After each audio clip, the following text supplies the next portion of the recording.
Selamat datang kembali di channel IMA 3D Printer. Di video kali ini kita akan bahas memilih 3D printer untuk entry level. Pilihannya sebenarnya ada banyak, tapi di video kali ini yang kita bahas hanya Anet ET4, Ender 3 Pro, Anycubic i3 Mega. Yang pertama kita akan bahas Anet ET4. Pertama dari materialnya, bagian bawahnya menggunakan metal dan bagian topnya pakai aluminium V profile. Jadi secara konstruksi ini lebih rigid. Dan untuk bidang cetaknya, X dan Y-nya itu 22 cm dan tingginya 25 cm. Kita lihat dulu kelebihan-kelebihan dari Anet ET4. Pertama, Anet ET4 ini mempunyai sensor auto leveling. Sensor ini fungsinya adalah untuk memudahkan kita untuk setup awal. Jadi tidak perlu leveling manual seperti di video-video sebelumnya. Selanjutnya ada sensor filamen. Sensor filamen ini fungsinya untuk mendeteksi jika ada filamen yang patah atau habis. Nanti printer otomatis akan nge-pause dahulu.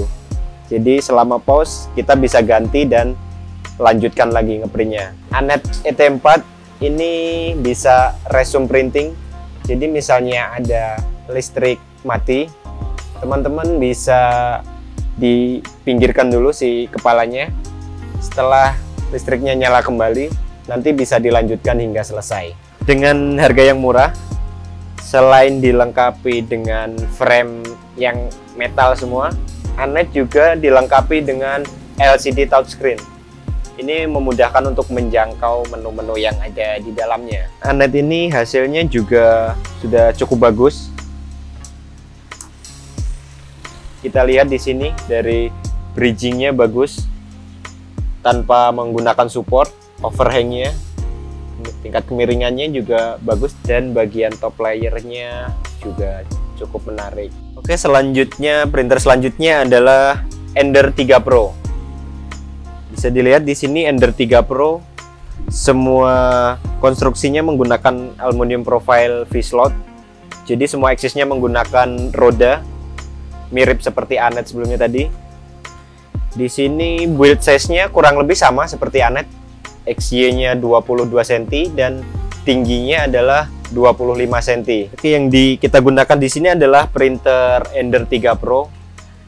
Tapi dengan Ender 3 biasa kurang lebih sama, hanya ada beberapa perbedaan. Heatbed-nya menggunakan magnetik, jadi memudahkan untuk melepaskan objek print dari bednya. Power supply-nya berbeda. Gantry untuk Y-axis.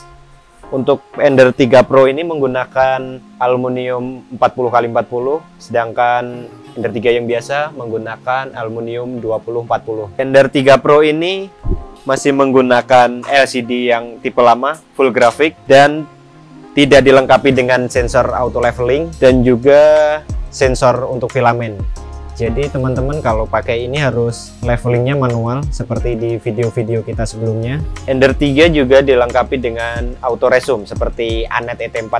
Jadi kalau ada kendala listrik mati, teman-teman nggak perlu khawatir, nanti masih setelah listriknya nyala bisa lanjut cetak lagi. Setelah kita bahas dua mesin ini, selanjutnya kita akan bahas mesin Anycubic i3 Mega. Oke, sekarang kita pindahkan dulu mesinnya ini.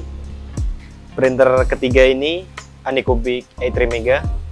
Harganya memang lebih mahal dibanding dua printer sebelumnya, tapi bisa kita lihat di sini frame-nya hampir keseluruhan menggunakan metal, jadi lebih rigid. Printer ini juga dilengkapi dengan LCD touchscreen, lalu sensor filamen, dan juga menggunakan dual end stop Z. Fungsinya adalah untuk mensejajarkan sumbu X-nya, jadi teman-teman lebih mudah untuk leveling. Anycubic ini dilengkapi dengan Ultra Base Heatbed. Ultra Base ini kalau kita panaskan, objek lebih mudah nempel, tapi setelah dingin nanti objeknya mudah untuk dilepas, jadi nggak perlu dicongkel-congkel atau menggunakan scrub. Tadi saya sudah melakukan tes printing dari ketiga mesin. Bisa dilihat di sini yang warna merah ini hasil dari Anet ET4, warna biru dari Anycubic, dan yang orange dari Ender 3 Pro. Secara detail kurang lebih semuanya sama-sama bagus.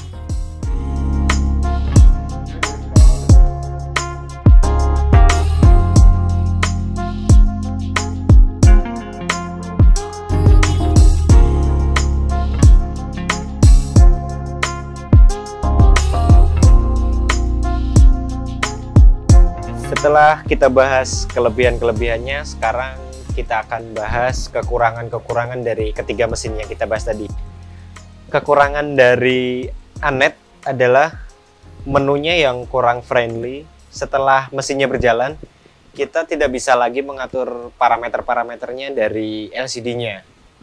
Selanjutnya, kekurangan dari Ender 3 Pro ini adalah yang pertama, tidak ada sensor auto leveling, tidak ada sensor filamen, dan juga LCD-nya bukan touchscreen. Sedangkan kekurangan dari Anycubic adalah yang pertama, build size-nya, area cetaknya itu lebih kecil dibanding kedua mesin tadi. Setelah itu hasilnya juga kurang menarik dibanding dua mesin. Itu karena Anycubic masih menggunakan smooth road, beda dengan Ender atau Anet karena keduanya menggunakan roda di semua aksisnya. Setelah kita bahas tentang kelebihan, kekurangan, dan hasilnya ini tadi, sekarang kita akan bahas tentang harganya. Harga yang paling murah itu adalah Anet ET4. Anet ET4 harganya di kisaran 3 jutaan. Setelah itu Ender 3 atau Ender 3 Pro harganya di bawah 4 juta. Dan yang terakhir Anycubic itu harganya di 5 jutaan. Tapi masih ada satu lagi yang bisa jadi pertimbangan buat teman-teman semua, Rexis A1.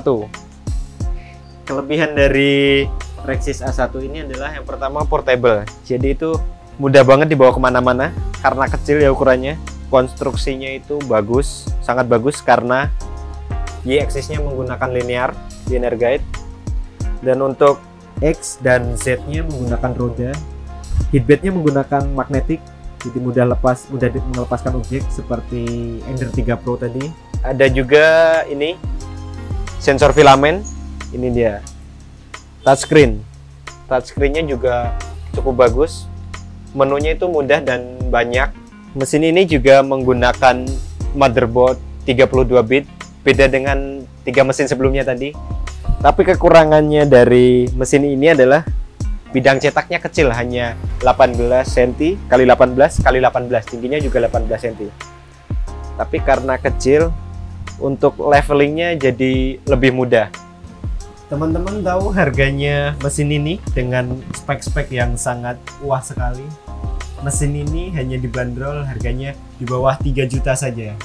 Setelah teman-teman melihat ulasan-ulasan tadi, sekarang teman-teman bisa menyimpulkan sendiri dan memilih mesin mana yang cocok sesuai dengan kebutuhan teman-teman semua.